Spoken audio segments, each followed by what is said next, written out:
Hello, everyone. Welcome to the final GWIL panel today.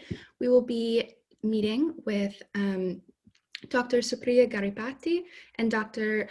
Kambhamptati to discuss governance in COVID-19, the role of gender in governing. The two panelists recently published a paper titled Leading the Fight Against the Pandemic, Does Gender Really Matter? So today we will be discussing this panel, and we look forward to the conversations to come.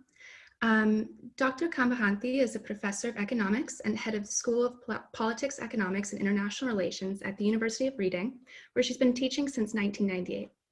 Her research has largely related to inequalities, especially by gender.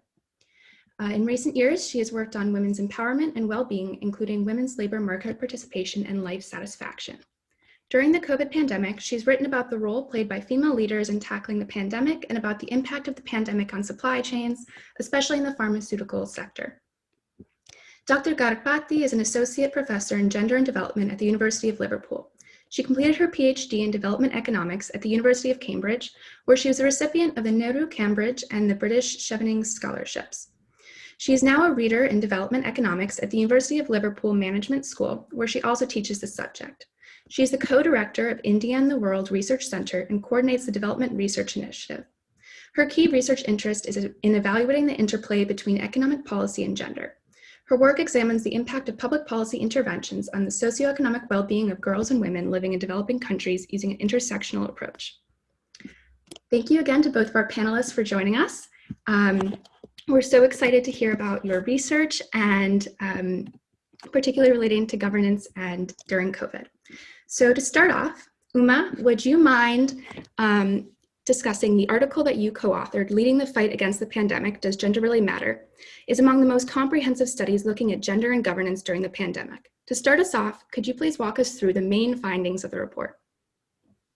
Okay, so the paper was really looking at transmission of cases and death rates in the first quarter, as we called it, of the pandemic. So this was up until May 19th, 2020. So really the first 2 or 3 months of the pandemic for most of the rest of the world other than China, where it had started, of course, much earlier. And we were also looking to see what might be the cause of the differences. Now, the findings really, the headline findings were that female-led countries had less transmission, significantly less transmission in terms of cases, and fewer deaths. They also, it was also clear that they had an earlier lockdown.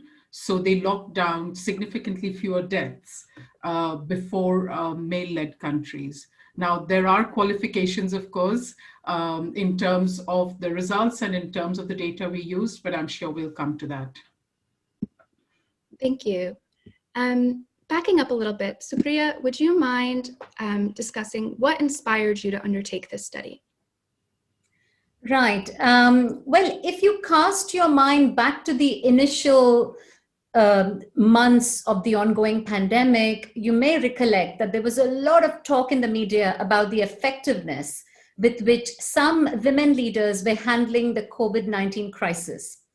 Much of the initial attention, of course, was on this few high-profile female leaders, notably, Jacinda Ardern and Angela Merkel, who seemed to have steered their countries through the first few months with less loss of life than some of the countries that were male-led. Now, a lot of issues were being discussed. One possibility that was being discussed was that there was something special about these countries. Perhaps they were richer, they were less populous, they were perhaps intrinsically more equitable, more modern, and this may make them better at tackling such a crisis. Now, both Uma and I, as you so generously introduced us, are gender economists. And this discussion in the media and the gaps in the discussion caught our interest. And we decided to scrutinize this association more systematically. So really the goal of our study became to ask if there is a systematic and significant difference by gender of the national leader in the number of COVID cases and deaths in the initial phases of the pandemic. And as Uma sort of detailed there, you know the results. Thank you. So talking a little bit about the methodology, Uma, would you mind describing how did you design the study? For example, how did you classify female leadership in countries, and how did you classify different COVID response policies? Okay, so I mean, the methodology was the thing I think that we had to think about quite a lot. The number of female-led countries in the world is actually very small. So as economists, we would actually just go to something that's a multiple regression of some kind. And initially we started with that. But actually with just 19 female-led countries, 20 by the time the final count happened, out of 194, there are just not enough female-led countries to do a normal econometric analysis. So the first thing that we decided was it would have to be matching of some kind. And so we used a matching methodology whereby we said, let's match every female-led country with a male-led country. And we decided what the parameters of the match had to be. And then based on that, with the main difference being that they were female-led or male-led. In terms of trying to decide which ones were female-led countries, actually Supriya and I went through, it was a nightmare really, because there are some female-led countries which are very clear, you know, where you know what the executive function is, and so you know who's leading it, and that's straightforward. There are many countries with nominal heads who are female-led. And in some cases, that's also quite clear, and we did not use. So we were looking really for countries where the executive function was headed by a female. So we didn't use any countries where the nominal head was a female. So Nepal is a good example of that. The problem was that there were some countries where it wasn't very clear which of the functions, the executive or, so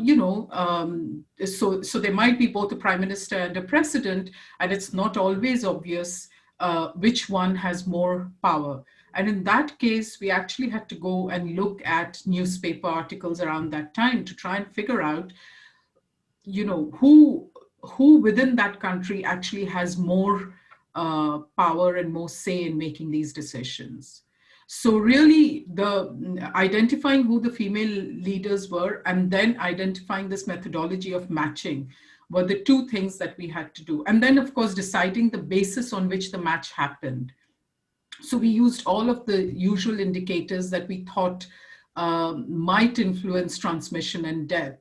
And so that included population density, the number of or the proportion of elderly population. And later we extended it also to how open the economy is, gender equality and so on. Thank you, Uma. Supriya, would you mind discussing how you approach data collection and what were some of the main challenges in finding data on COVID responses?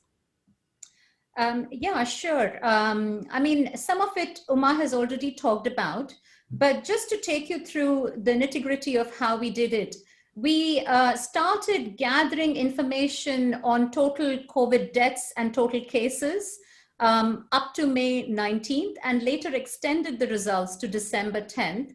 We gathered this data from the Worldometer website.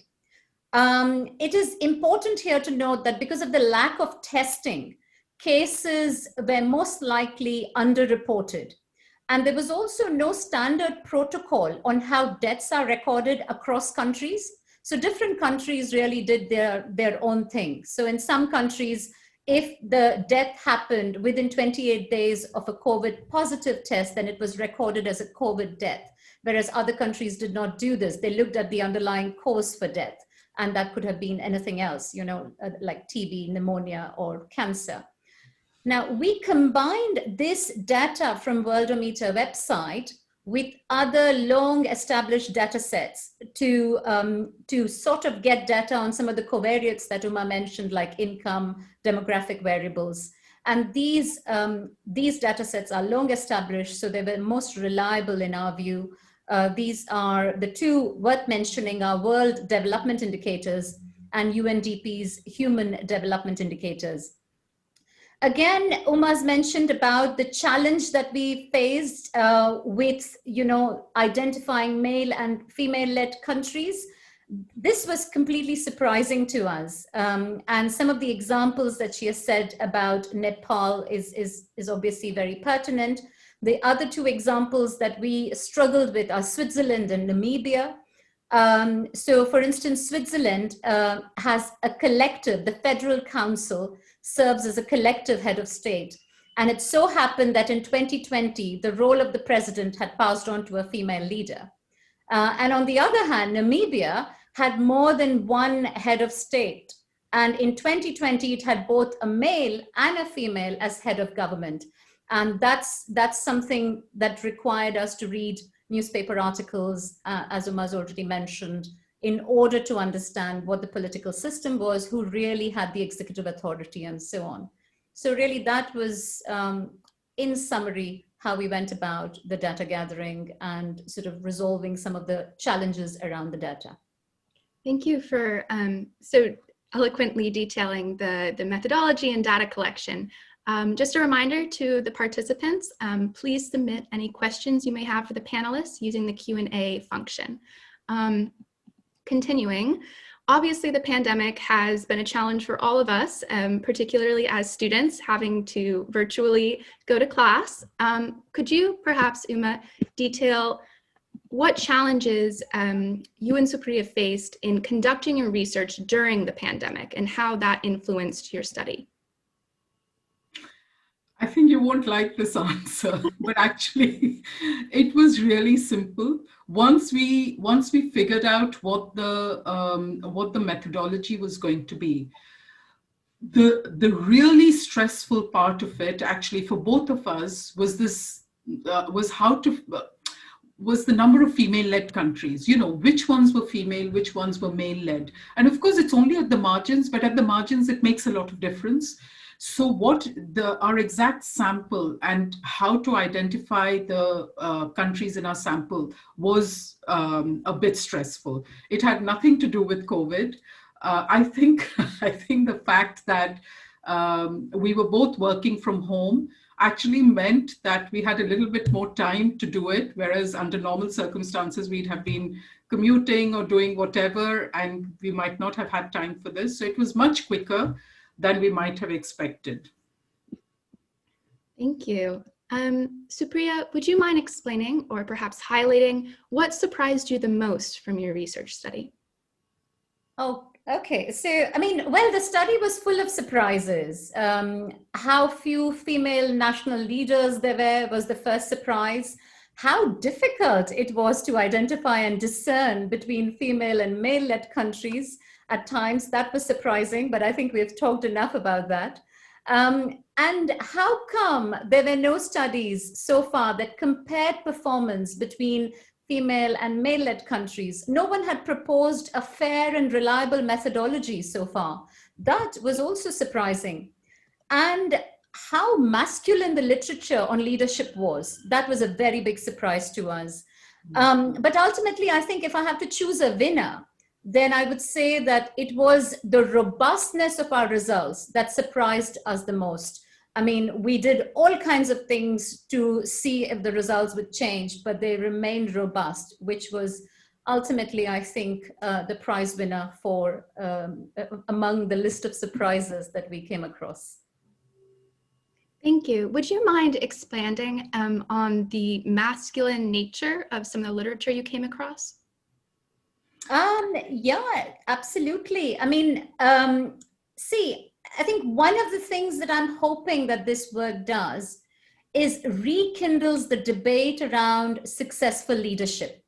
So if you look at the leadership literature, much of the dominant discourse within the leadership literature remains heavily masculinized, where leadership is associated with masculine traits, masculine attributes like assertiveness and authoritarianism. And this inadvertently, perhaps, has influenced perceptions around how leaders should behave. So women are often asked to lean in and to conform to behavior expected of a leader. Now, this these kind of impositions almost suggest an acceptance of the absolute dominance of certain traits of leadership that are always deemed as successful and which women must imbibe if they are to succeed. Now, I believe that what our research has shown is that it has suggested that it is more appropriate perhaps to view success of leadership as being contextual, where certain traits may be better suited to tackling certain situations. So I think, it's time to move away from the dominant discourse within the leadership literature. Thank you for expanding on that. And I think that really ties in very well to our previous panel on how to make foreign policy feminist. And I really appreciated your insights. Uma, would you mind detailing why you think that female-led countries performed better in their COVID responses? Yeah, I think, as I said when we started, we looked really at what instruments countries had to work with in that first phase of the pandemic.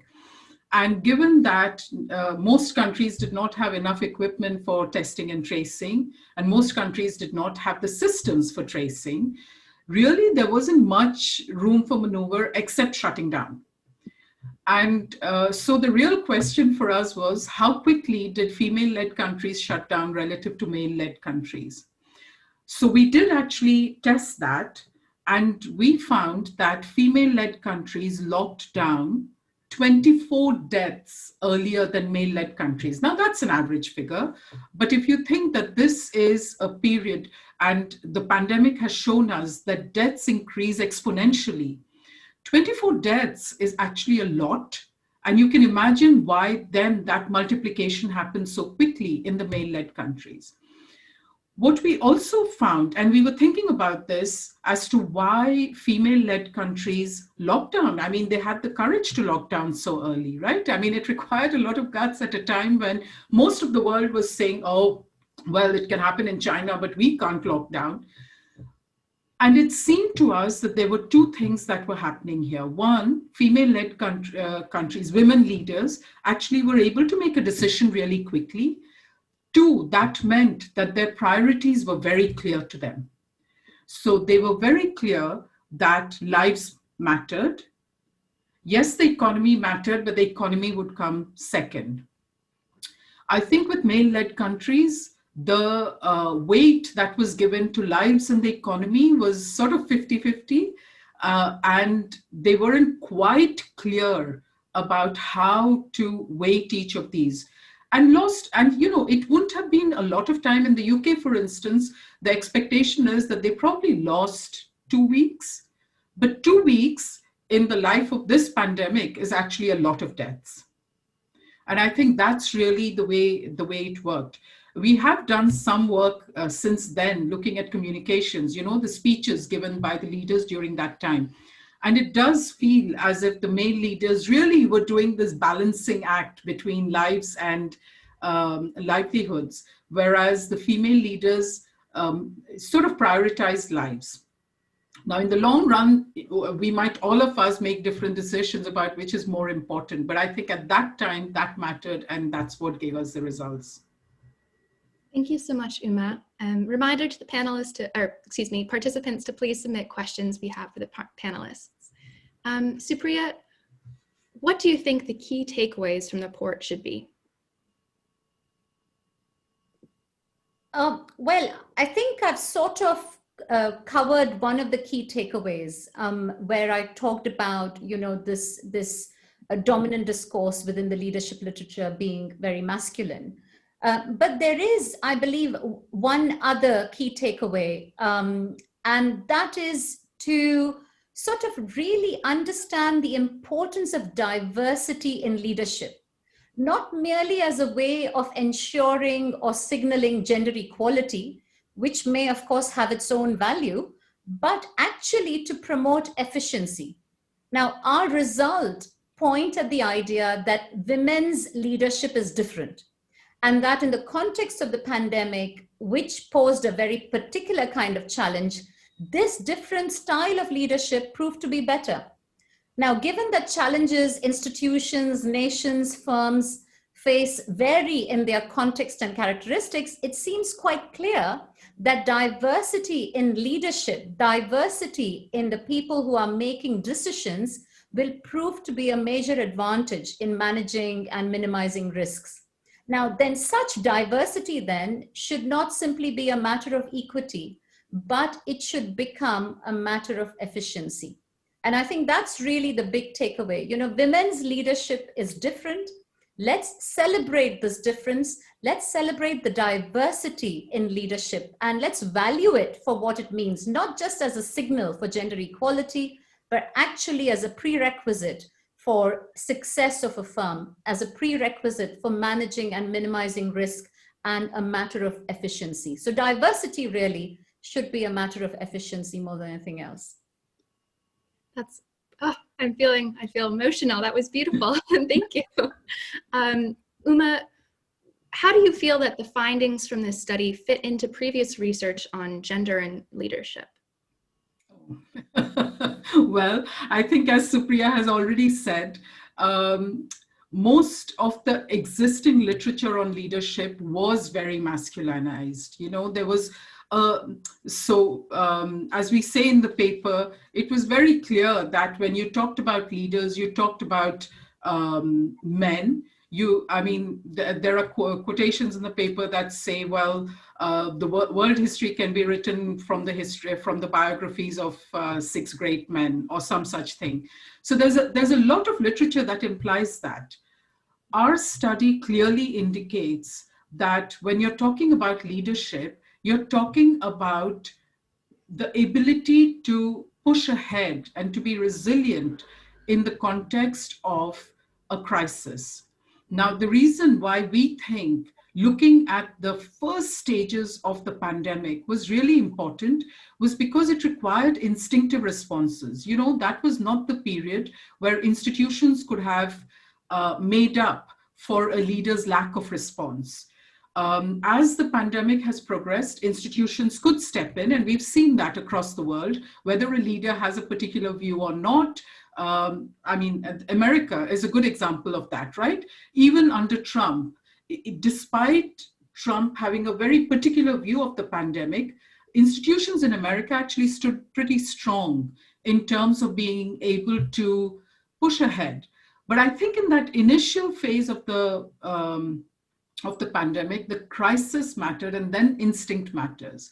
And as Supriya said earlier, in this context, I think the fact that women came with a very different perspective, with a very different set of priorities, and with a very different approach, you know, not just having a different priority, but an approach and empathy in the approach that they brought to the table, meant that actually they dealt with the pandemic differently. Now, going forward, we might expect that actually, again, as Supriya said, what we will be seeing from studies is that actually to have a resilient organization, whether it's a country or a firm or an institution, resilience requires diversity. You know, you can become very profitable under certain circumstances without diversity. You can become very efficient under certain circumstances without diversity. I think it will be very hard for institutions to be resilient and face all kinds of challenges if they're not diverse. Thank you for that response. Supriya, do you have any final thoughts before we switch to the Q&A section on perhaps how you hope your research will impact future research? I believe you're muted. Supriya, I believe that you're muted. Sorry, I'm so sorry. All right. There are lots of thoughts obviously in my head. I mean, one of the, a couple of points going back to, you know, some of the things that were discussed earlier that I'd like to sort of add to. You know, if we think about this idea as to why women locked down their economies earlier, a lot of people have suggested out there that this is because women were risk averse. Now, I think it's very important to look at the risk aversion. Now this is an iconic result in experimental economics. that tells us that women are more risk averse than men. And this result has been used and abused in various contexts. And some of its use has been to deny women the high risk, high pay type of opportunities. Now, in our work, we find that the study of gender attitudes to risk requires real circumspection. Specifically, it is very likely that attitude to risk depends on the domain. For instance, we find that while in the domain of human lives, women leaders were certainly highly risk averse, but in the domain of the economy, the same leaders were prepared to take risk by closing down their economies far sooner. So when we sort of label women as risk averse, we need to be extremely careful about a consideration for which domain we are talking about. It so happens that men were risk-taking for all the wrong reasons. And that's essentially something that needs to be borne in mind. And the second point that Uma did elaborate, she talked about communication. That's another thing that we found. We found that leaders actually had different styles of communication. Women leaders used styles of communication and modes of communication that were distinct and at times were even experimental. We believe that this may have contributed to greater compliance with the new emergency rules. For instance, Jacinda Ardern's using Facebook Live to check in with her citizens, Angela Merkel's intuitive explanation of the complex science as a basis for policy, and Erna Solberg's conference with children, talking to children directly, which can be really, daunting prospect. Then these two things really need to be taken into account. Being decisive because women were risk averse about losing lives, and communicating their decisions in a way that speaks to citizens directly. So women did these two things really well. In terms of, how our research might or might not impact future research, I think some of the ideas have already been discussed. We certainly hope that this great men view of leaders comes to an end. Clearly, there needs to be a shift in the dominant discourse within the literature. There are signs that this has already started. The other impact, of course, is how diversity in leadership is viewed. Now, this is not necessarily within, research itself, but how institutions, nations start viewing diversity in literature, in leadership. And finally, hopefully, the methodology that has been proposed to compare male and female leaders will become more widely used. Our research is already used as a case study for students of econometrics who study nearest neighbor matching methodology. Hopefully, that will find expression in further applications. Thank you so much for your answer. We'll now be switching to the Q&A portion of this panel. Thank you so much for the participants who have already submitted questions. Please continue to do so. Our first question is regarding climate change. We've received a couple questions on how the lessons about women's leadership could be applied to the crisis of climate change. Uma, would you mind expanding perhaps on your thoughts on how the lessons gleaned from this report could perhaps guide efforts in addressing climate change? Well, I think it brings home again this whole issue of different types of challenges and different types of approaches. If you think about the one person who's made the biggest impact in climate change, it's been Greta Thunberg, right? And it's not a matter of surprise. I think the thing is, women have less. I don't want to put it in this way, but really, since women have not been at the helm for that long, they feel less of a sense of having made the mistakes.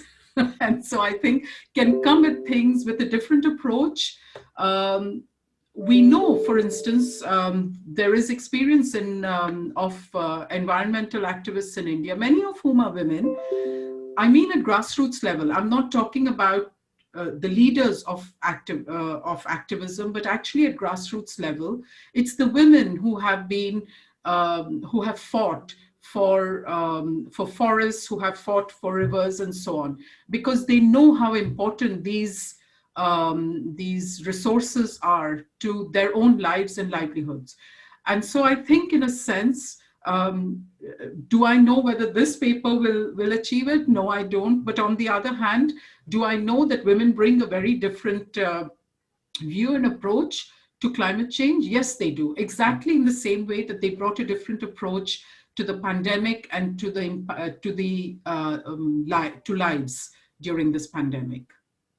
Absolutely. I think that there's a really interesting comparison perhaps to be drawn in the fact that many of the leaders within the climate change movement are women, and particularly Indigenous women relating to the protection of land and water and livelihoods. And I wonder if you could draw a comparison between that and the focus of female leadership on protecting lives during the pandemic. Yeah, I think you can. I think in exactly the same way that women were prioritize the protection of lives, slight forward thinking will indicate that actually lives on this planet require, if lives on this planet are to be protected, then the climate has to be protected, or the environment has to be protected. And I think women do bring that approach to it. I was asked very early on in some of these interviews whether there was a sort of primeval instinct in women, because cavemen and cavewomen, women were the ones who looked after the kids, and therefore lives mattered. And though at the time I laughed at that question, there is, I think, a difference in the importance that women give to natural intrinsic things, and men give to building stuff, to creating things. And I don't know whether that might be something that plays out in this. Thank you for detailing that. It's a very fascinating topic, and I hope that in the future we can valorize feminine leadership traits the same we do with masculine leadership traits. Supriya, we have a question regarding the methodology of your report. Would you mind explaining why the selection of male-female pairs was the focus of the methodology, and do you think there are other methods that would have been effective to draw this comparison? Yeah, sure. It's, one of the things that's quite clear when you start this kind of work is how few female leaders there are. In our data, for instance, there were 19 female leaders of a total sample of 200 plus countries, which means that on the one hand, one of the group is heavily underrepresented. So if you have this kind of imbalance between the two groups that you'd like to compare, using the multivariate regression analysis that economists typically use for these kind of comparisons just falls through. It gives you spurious results. It does not give you reliable estimates. So one biggest challenge was to find a reliable and fair method of comparing male-led countries and female-led countries. And it became quite clear to us fairly early on that we have to use some kind of matching methodology. Now, the question then remained, what sort of matching methodology do we use? What sort of covariates we use to create the matching? And that really became the nitty-gritty of our sort of methodology. So we decided to use the nearest neighbor matching methodology. And we also decided to use those covariates that really mattered for the transmission and for the management of the virus. So in the base model, we use income, GDP per capita, and we also use demographic variables. Some of it we've already mentioned. It's population density, and population over 65. Now, these variables have obviously been selected because these mattered for the transmission and the management of the virus. But, we also wanted to understand if what we find in our base model holds. And we then considered extending this base model by the inclusion of other covariates like health expenditure. We looked at openness to tourism, and we also considered gender norms, because there was a lot of discussion around, hey, those countries that elect female leaders are potentially more equitable, they are more modern, and therefore managing the virus in these countries is possibly easier. So we also wanted to understand the influence of gender norms. So we expanded the model. So really, it's fairly clear that typical econometric methods were not suitable because of the imbalance between the two groups that we wanted to compare, the female-led countries and male-led countries, because of how few female-led countries we are. We then decided matching, and then we decided nearest neighbor. Now, what's very important to remember is in our robustness tests, we also examine how the female-led countries performed when we extend the matching, not only to the nearest neighbor, but second nearest, third nearest, and fifth nearest. So we do check what happens when we loosen the nearest neighbor and we look at further neighbors away from female, from the particular country that we are talking about. So can I, Isadora, can I just add to what Supriya said? The usefulness of this methodology then means that you're actually comparing a country with a very similar other country. So if you're comparing, you really wouldn't want to compare, for instance, Bangladesh with Germany. There's nothing at all similar between these countries. But comparing Bangladesh with Pakistan or Bangladesh with the Philippines, makes sense because the base characteristics of these countries are similar. And then on that, you superimpose this notion that the main difference that you're looking at is male leader versus female leader. And this is why this methodology becomes useful. It's the same when you're looking at the Scandinavian countries. A lot of people said to us, oh, well, you're looking at the Scandinavian countries. What do you expect? They will be doing well anyway. Yes, but we were comparing Scandinavian countries against other Northern European countries or other Scandinavian countries, So we are not sort of comparing apples and oranges. Thank you for elaborating on that point. Supriya, on your point of economics, that's certainly something as a student of economics I become frustrated with, is the male-dominated nature of economics, and I actually feel like it excludes a lot of understanding by only highlighting that one perspective. Would you mind elaborating on the connection between, if you found a connection between gender norms and the success in countries responding to COVID-19? Sure. I mean, we used something called Gender Inequality Index. There are lots of gender norms. There are lots of ways in which you can proxy gender norms, but we decided to go with the Gender Inequality Index, which is really a UNDP index. They publish the index every year.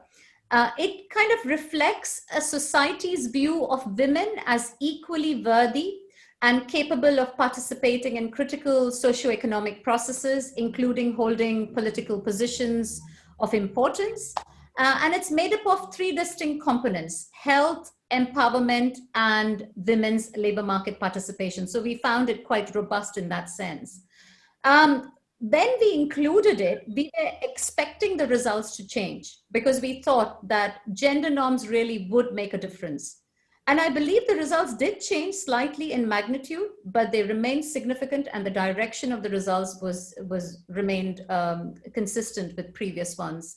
So that gave us to understand that despite controlling for gender norms, having a female leader at the helm who's making decisions did give female-led countries an advantage.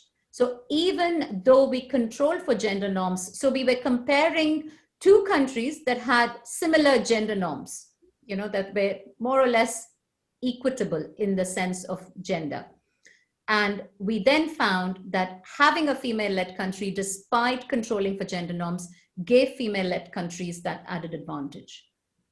That's really fascinating. And I wonder if you could if that could be extended to issues of international development and how we view women's empowerment and gender development as a metric for country success. Do you have any thoughts on that?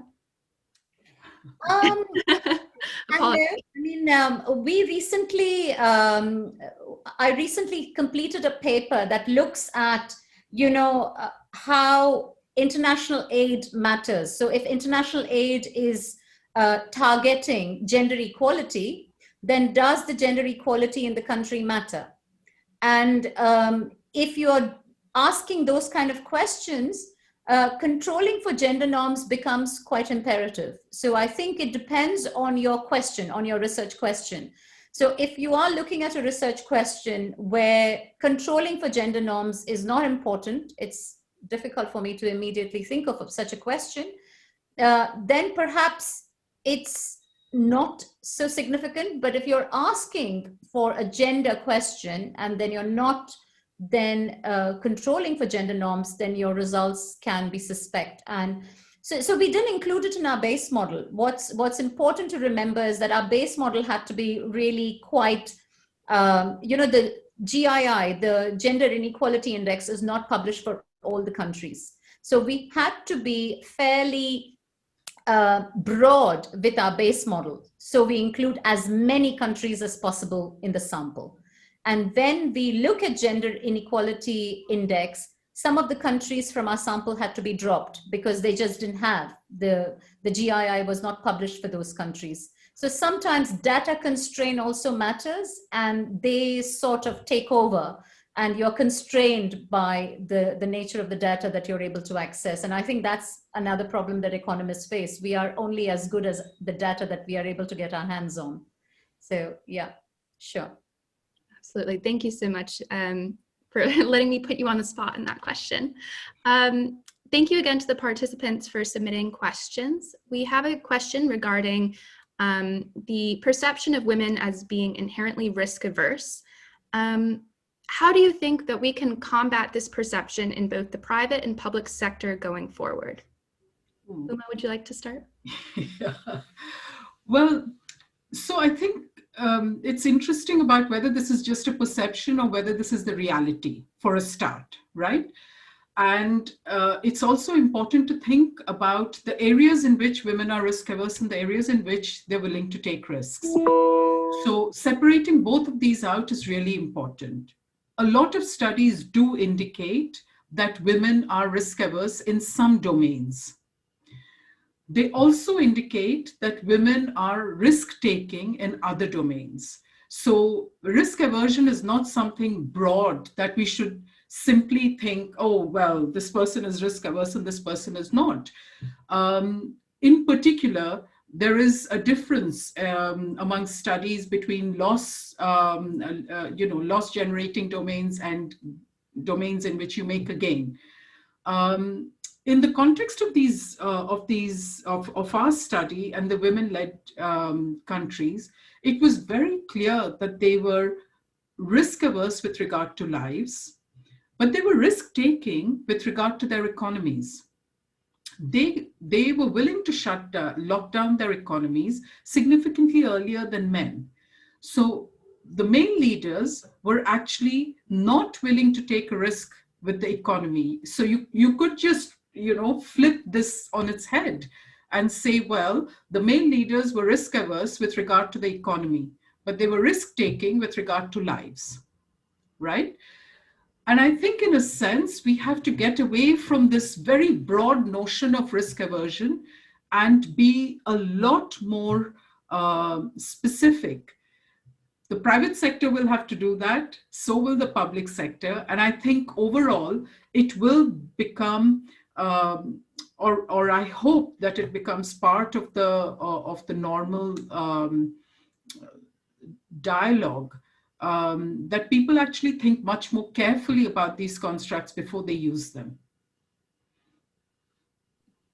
Thank you so much for answering that question. This is a question for both of the panelists. Would you mind recommending perhaps books or articles on female leadership for students in this area of study? Are there any books or articles that really inspire you? I mean, there are there's a lot of literature. One of the economists who's written on this topic is Alice Igley. She's done a lot of experimental work looking at male and female leadership. there are a couple of journals like Leadership Quarterly that sort of publish a lot of this stuff. You will find, I mean, if you pick up our paper, you will see in the reference section that we refer to a whole lot of these papers. They are not a bad starting point. Our own paper is not a bad starting point because we do refer to some of this literature and provide a short literature review. Uma, are there any that you can think of? I would have started with Alice Eagly's work. She also has, at least one or two of her papers are systematic reviews. They're surveys, and so there will be quite a good set of references with that. Thank you. Hopefully this provides the participant with some extra material to review. So we're getting close to the end of the panel. We have 2 questions left. Please, participants, if you'd like to submit another question, please go ahead. We have approximately 14 minutes left. So moving on to the nature of social media during COVID-19. Would you argue that the use of social media and non-traditional forms of media allowed communication between leaders and their populations regarding COVID-19? Is there any research done on the forms of communication adopted by women leaders versus male leaders for COVID-19 efforts?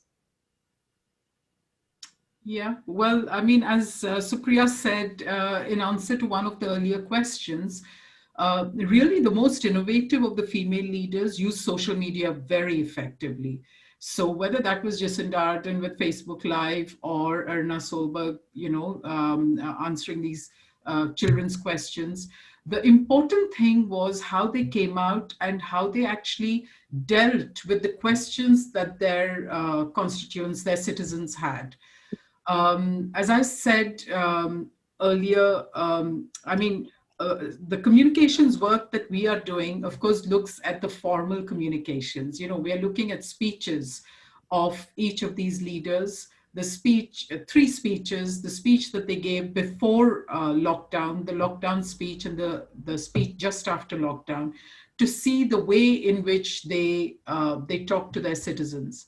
This is different from the social media question that's being asked, of course, but it is clear that the way in which women do communicate is different. There's a greater directness and a greater ability to emphasize the urgency of the situation in the speeches of the women than there is in that of the men.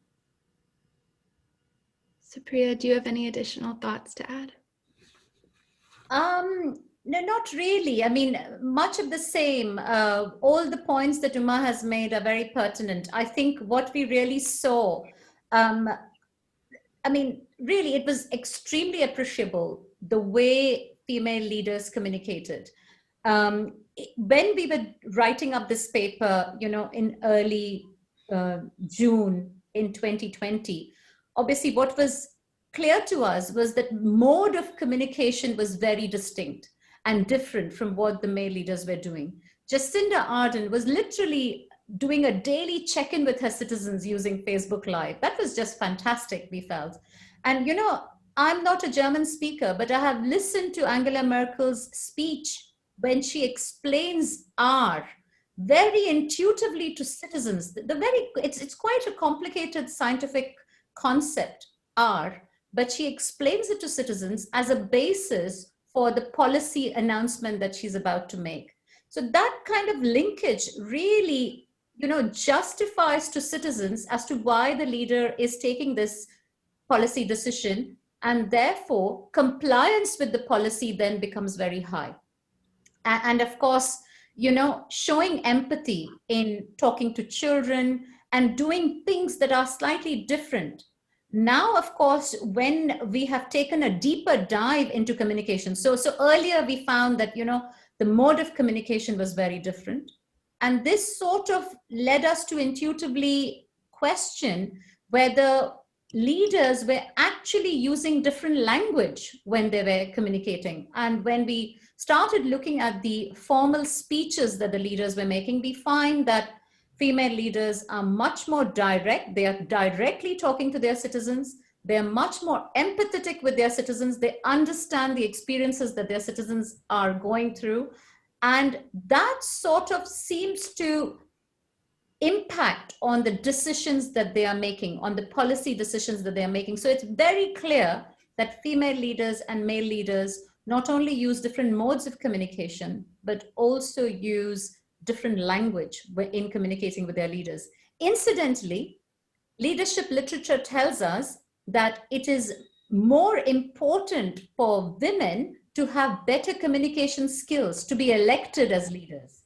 But that's not the case with male leaders. Male leaders need not necessarily have good communication skills to become, political leaders, to be elected as leaders. So that's obviously being borne out in the kind of communication, both mode and style and language that we are seeing coming from female leaders. Thank you so much for expanding on that. One last question before I let you both go. Thank you in advance for sharing your time, and I'll be handing it over to Andrea shortly. Last question for both of you. What advice, suggestions would you share with aspiring economists, researchers in this field, based on your own experience and expertise? Okay, so my experience, and Supriya knows this, I was really surprised. I haven't come to this with an assumption that there will be bias of any kind. I wrote an article. It was really just a concept. Supriya and I, thought of it together, and I submitted it to a magazine. The magazine editor actually came back to me and said, he sort of beat about the bush a little. And then he said, I really worry about taking this because I don't want the boys out there to feel that there's nothing for them. And it, honestly, I called Supriya after and I said, I can't believe that was just said to us. This is in a situation where there are, as I said, 20 women leaders out of 200. What are we talking about? This is just this. And so I think nowhere in this paper, there are two things here. One is nowhere in this paper are we saying that women leaders are better than men. We are not saying that. What we are saying is that there are circumstances in which you need different types of skills. Men and women bring different skills to the table, and all types of skills need to be equally valued. And when we equally value all these types of skills, we have the most resilient organization we can get. And that's really what the take home of this paper is. The second is when you are looking at a situation that is inherently unequal, there are fewer women who are leaders, then to have somebody say to you that it feels as if you're saying there's nothing out there for men is really, a very strange response. So as far as the women are concerned, I think, they can only do what they can do. There's a lot of space out there for women. I think there is, I think we're going through quite a good phase as far as women's equality, women's rights are concerned. So there is no reason to think that in the future we won't have a lot more women. As somebody said to me, sorry, I'm taking a little long over this question, but somebody said to me, if you look at public sector organizations today, most of the public sector organizations, the big ones, have got women at the helm. Now with the WTO, the IMF, it was also the EU until recently. So there are a lot of women leaders of public sector organizations. So I think there's a lot of hope for women, to show themselves and to bring their skills to the table. Sorry, Supriya. No, Uma, that was perfectly good. Thank you for doing that, actually. In terms of specific advice for female economists, yes. I mean, I think I agree that, you know, it's a bit sad, isn't it? Our discipline is not known for supporting women. My simple advice would be, you know, it's probably sounds too idealistic, but don't worry about carving your own path. Don't worry about asking the questions that nobody else is asking. Uma and I were at another event, and somebody asked us, what about the backlash that you received for this research? And I think there was a joke between us initially when we were doing this work. I was telling Uma that, you know, half the world is going to love our paper and the other half is going to hate it.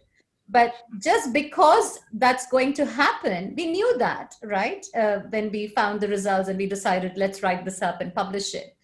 But just because that might be the case, don't stop yourself from doing what you believe in. So there will be someone out there who's willing to listen to you. Go for methodological rigor. I mean, do that. Go for methodological rigor. Go for the best data that you can go for, and be absolutely honest with yourself throughout the research process. That's really the best advice we can give, but don't hesitate to ask questions that are sensitive or are going to step on people's toes. I think that is something that you should just discard. Don't worry about asking questions that are gender sensitive, politically sensitive. I think these are debates that we need to have. Thank you so much. I feel like I learned quite a bit in our discussion, and I'm sure that many of the participants did as well. And I want to thank you again, Uma and Supriya, for sharing your time with us and your expertise. We really appreciate it. And I'd also like to thank the SAIS events team and the SAIS technology team for helping us put on this event. And finally, I'm going to transfer it over to Andrea. Thank you all so much. Thank you.